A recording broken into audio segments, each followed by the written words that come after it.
You're born in the 15th century, so broke even the mice look around, shrug, and move out. Your meal plan is air. Your luxury dinner is stale bread so hard it could knock out a knife. One bite, and your teeth file a complaint. A castle guard shows up like a recruiter. The king needs a new food taster. Stomach screams yes. Brain screams funeral. He adds the last taster, retired after onion soup. Medieval retired means died fast, publicly, and inconveniently. You try to think, but hunger is louder. You nod anyway, because free food beats pride when you've been starving forever. You picture roast meat and fancy wine. Reality, this buffet is a trap with seasoning, and you're the test animal. You reach the castle. It isn't magical, just tense. Smiles feel sharp. Everyone looks polite, like they're hiding knives. Job description is simple. You eat first. If you don't die, the king eats second. That's the entire system. They don't hire your taste buds. They hire your lifespan. You're not staff. You're royal insurance with a heartbeat. They dress you in nicer cloth. You look important, but fabric doesn't protect organs. You're still a walking experiment. The kitchen smells incredible. That's the danger. Delicious food now looks like a weapon, and your stomach still wants it. Welcome to your career professional gulping. Benefits include free meals, non-stop paranoia, and a strong chance of dying quietly. First, shift the king enters like a storm wearing a crown. His eyes scan everyone, queen guards, cooks, shopping for betrayal.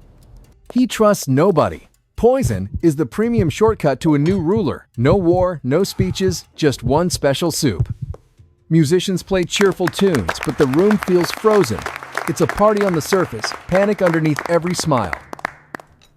The king points at the food. Message is clear, eat. Not politely, more like a test to prove you won't kill him. Spoon up, heart pounding. You swallow, then wait body rigid like your stomach is about to reveal a hidden enemy. You learn to pretend you're fine. Smile outside, emergency math inside. Was that pepper? Or poison wearing pepper? You taste wine.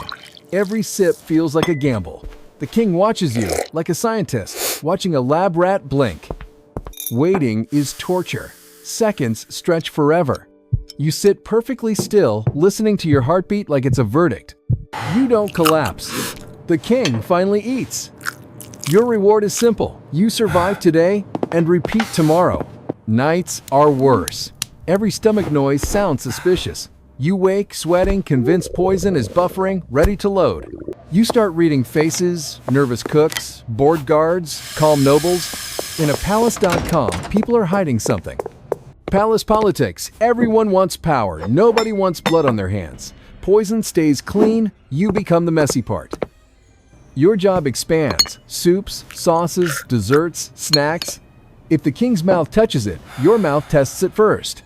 You realize you're a human firewall. You block the threat so the system stays online, except the threat is poison. You try to be brave, but bravery is hard when the prize is not dying today. That's survival, not heroism. By week 2, paranoia becomes your personality. You stop asking why me and start asking how fast do I run? Months pass. You're still alive, which feels like success. Really, it's luck, and luck has a terrible sense of humor.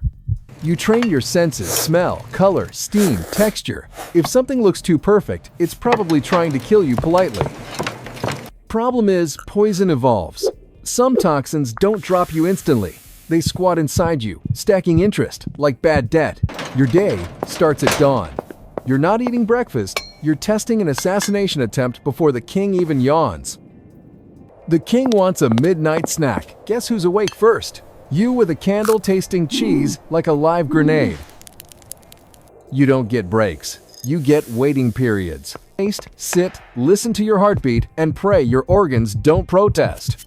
You even taste things the king hates. Enemies hide poison in safe food. Congratulations, you now eat misery for science.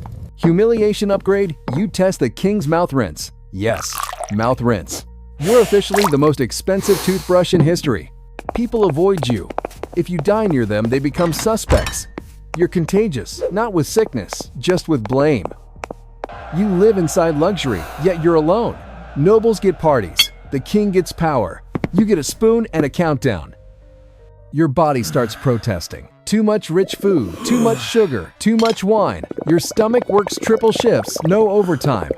You gain weight, yet feel drained.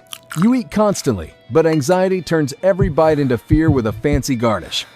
You develop routines, sniff, sip, pause, scan for shaking, count seconds. You're a living stopwatch with trauma. Some days, nothing happens. That's terrifying too. When silence lasts long enough, you start expecting the big one. You trust nobody in the kitchen. A cook smiles, suspicious. A cook frowns, also suspicious. Everyone has motive and access. You see the triangle of fear. King fears, poison, staff fears, blame and you fear, both, plus digestion and insomnia. You stop being a person and become a function.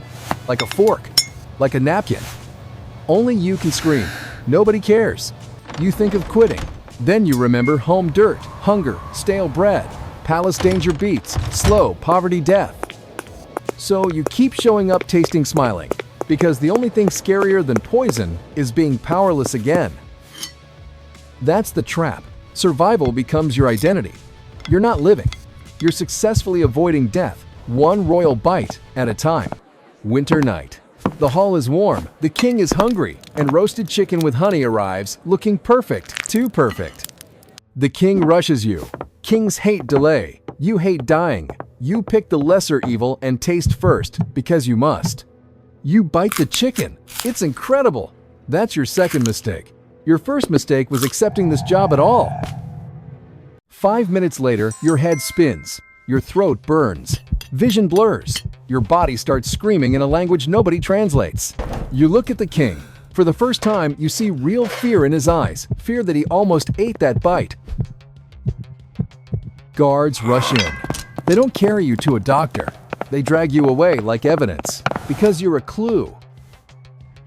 They interrogate you mid-suffering, where it hurts, how fast, what you feel.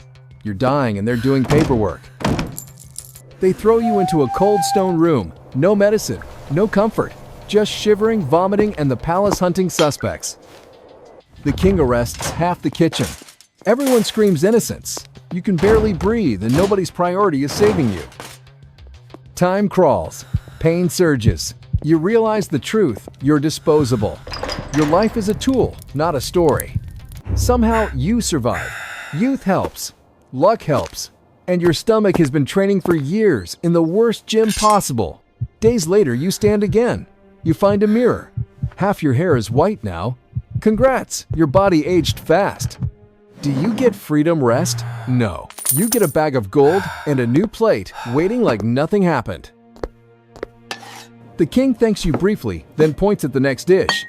Gratitude in a palace lasts about 3 seconds. You taste again. Now you understand you're not protected by loyalty. You're trapped by usefulness. Useful equals alive. That night, it clicks. Your job isn't tasting food. Your job is absorbing fear for the king. You're the meat shield. Years roll on. Your hands shake sometimes. Your stomach reacts to everything. Luxury doesn't feel luxurious anymore, just hostile. You can predict danger by menus. More guests means more motives. More sweets means celebrations, and celebrations means someone wants change. You read rooms, like threat assessments, a servant's glance, a cook's pause, a noble smile that lasts too long. At 40, you look older than your father ever did. Stress doesn't stab you. It slowly squeezes life out daily. The old king dies from sickness, not poison. The irony is brutal. You spent decades dodging poison for a boring ending. A new king rises. New politics, new staff, new paranoia. Your valuable role becomes optional because kings replace tools. You're dismissed with a nod. No ceremony, no applause. Just a door closing like the palace is deleting your existence. You return home carrying stories and a broken body. Villagers stare like you're a legend. You feel like leftovers. You try simple food again, bread, soup. Your stomach doesn't remember simple. Every bite feels like a risk test. You start writing notes, smells, colors, textures that feel wrong, not history, survival instructions for anyone unlucky enough. You realize your life was one long experiment, not taste, but endurance. You filtered danger so power could keep pretending. People call you loyal. Truth is, hunger and fear drove you. The palace didn't love you. It used you. You die at 45. Doctors say your insides look ancient. Years of stress and poison-adjacent living aged everything. In your last breath, you don't hear music or forks. You hear quiet. Freedom, the one thing the palace never served. That's why it sucked you didn't taste food. You tasted danger for someone else. Buffet for the King Death subscription for you.